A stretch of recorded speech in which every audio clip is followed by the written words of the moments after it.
أكد مدير عام شركة أور العامة حيدر سهر الحسيناوي قدرة الشركة على إنتاج مواد منوعة تضاهي نظيراتها العالمية، مشيرا في تصريح خاص لقناة الطليعة إلى أن منتجات شركة أور تصدر إقليميا لكفاءتها العالية.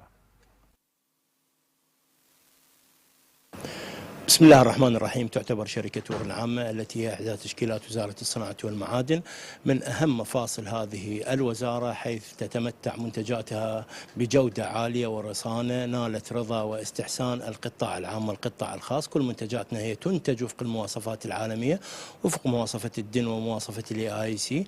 هذه المنتجات هي خاضعة لمواصفات التقييس والسيطرة النوعية. لدينا طاقات كبيرة، لدينا إمكانيات كبيرة. تقدر الطاقات الإنتاجية لمصانع القابلوات بأكثر من 13 ألف طن سنويا، أما الطاقة الإنتاجية لمصانع الألمنيوم تقدر بأكثر من 12 ألف طن سنويا. وهذه هي الطاقة الكبيرة بإمكانها أن تسد احتياج جميع وزارات الدولة، ومنها وزارة الكهرباء تحديدا ووزارة النفط. كون هاتين الوزارتين لدينا تعاقدات كبيرة معهم، أبرمنا تعاقدات كبيرة خلال النصف الثاني من هذا العام. هذه التعاقدات من شأنها أن تقدم الخدمات للمواطن وأن تحل مشاكل الكهرباء، كون أن وزارة الكهرباء تعتمد في أغلب الأحيان على منتجاتنا كونها منتجات رصينة، وسهولة وسرعة تجهيز الوزارة بمنتجاتنا. هذه خاصية تمتلكها شركتنا لا تمتلكها الشركات المنافسة من خارج العراق.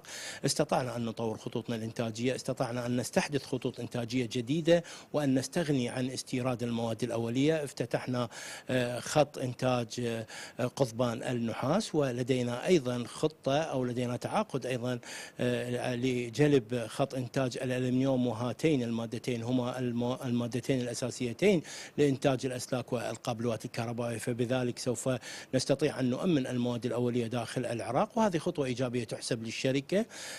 كما أن لدينا خطة لتصدير منتجاتنا. كما تعلمون أن لدى الشركة طاقة فائضة كبيرة وإمكانيات كبيرة وجودة في المنتج، فبالتالي استطعنا أن نحقق هذا الإنجاز، واستطعنا أن نصدر كميات كبيرة خلال العام الماضي إلى خارج العراق، تحديدا إلى لبنان وإلى سوريا وإلى تركيا أيضا. تم تصدير كميات من منتجات الألمنيوم، مقاطع الألمنيوم تحديدا، وأبرمنا عقود مع مجهزين وتجار أجانب بهذا الصدد. ولكن الروتين الإداري وبعض التعقيدات الإدارية هي حالة دون استمرارنا بهذا